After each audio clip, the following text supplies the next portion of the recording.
Doctor Who, The Haunting of Villa Diodati, the 8th episode of Series 12, is written by Maxine Alderton and starring Jodie Whittaker, Bradley Walsh, Mindert Gill and Tosin Cole. So yeah, Chris Chibnall called Alderton an absolute Mary Shelley, and Brian, not a buff, is an expert in that. Much of her setup of the episode is true to known fact for Lord Byron, Mary and the others, including that the summer during their stay at the villa was usually stormy because of the 1815 eruption of Mount Tambora that led to the year without a summer. And of course the Cybermen have confirmed to appear in the series finale, starting with this episode. Also, it's an alternative version of Mary Shelley's Frankenstein to the 8th Doctor Paul McGann's audio story. So in Lake Geneva in June 1816, there's a thunder and lightning crash down on the Swiss countryside, and inside Villa Diodati, Mary looked out the window with her baby son William, along with George Byron, John Polidori and Claire Claremont. So Mary hands her son to Elise and requesting to read everyone a horror story. Of course there was a knock and the TARDIS team arrive. Lily Miller plays Mary Wollstonecraft Godwin, later called Shelley, was an author who wrote Frankenstein, or the modern Prometheus, and the future history, The Last Man. Jacob Collins-Levy plays George Gordon Byron, aka Lord Byron, was a romantic poet and playwright. Nadia Parks plays Claire Claremont, who is thought to be the subject of a poem by Percy Bysshe Shelley. She's Mary Shelley's stepsister and the mother of Lord Byron's daughter. Allegra. Maxim Baldry plays Dr. John William Polidori, a physician and vampire hunter. Stefan Berdnicek plays William Fletcher, Lord Byron's valet. Was often the butt of humour by his famous master. These actors playing the historic celebrities are well played. So everyone does a little dance while Graham is looking for the toilet. The Doctor suggests writing a new horror story. The house has been like a maze, as it seems like everyone is walking the same room over and over again. The bit where Graham sees dead people, I do get a bit of The Shining vibes, where Danny sees the twin girls. Eventually the Doctor realises it's a perception filter, so everyone denies the same room over and over again. The skeleton hands is creepy as hell. After studying the skeletons, a 15th century soldier from the Battle of Morat, the Doctor figures out the white silhouette is a traveller, and the scene where the silhouette revealed to be the lone Cyberman is amazing. So terrifying.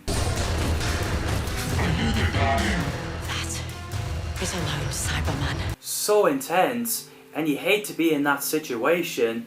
The lone Cyberman asks anyone if they're a guardian, so the Doctor closes the door and her companions reminded her of Captain Jack's warning, don't let him have what he wants at all costs. The Doctor wants to find out what Ashhead is looking for. He tells everyone to stay because obviously they're humans and they will be converted if captured. The fact that Doctor said she will not lose anyone else to that, she was obviously talking about Bill Potts when she got upgraded at the end of Series 10. The bit where Maid is hiding with a baby and Ashhead walking around is so intense. The maid is killed, but the baby is left lying around. The Doctor confronts Ashhead, wondering what he was looking for. So after Ashhead is powered up, he realises the Doctor is not a guardian, and that he's looking for Cyberium. So the Doctor tells hysterical celebrities to hide because of the history. So she, her companions, and Mary found Shelley in the cellar, who turned out to be the Guardian. Lewis Rayner plays Percy Bysshe Shelley, a major English romantic poet. He's fantastic. If the Doctor doesn't grab the Cyberium, Shelley will die and history changes pretty badly. So Ashhead appears. There was a moment where Mary squares up to Ashhead, which is where he revealed his name. Patrick O'Kane plays Ashhead, aka the lone Cyberman, a half-converted human who lost Cyber Empire, so he looks for Cyberium to rebuild the Cyber Army. I thought he's pretty badass and terrifying. O'Kane remembered watching Cybermen in Doctor Who as a kid and he was delighted with the character. Ashhead actually thought the baby was useless and has no mercy, so the Doctor got the Cyberium out of Shelley as everyone is back in the drawing room. The Doctor had no choice but to give Ashhead the Cyberium to save lives.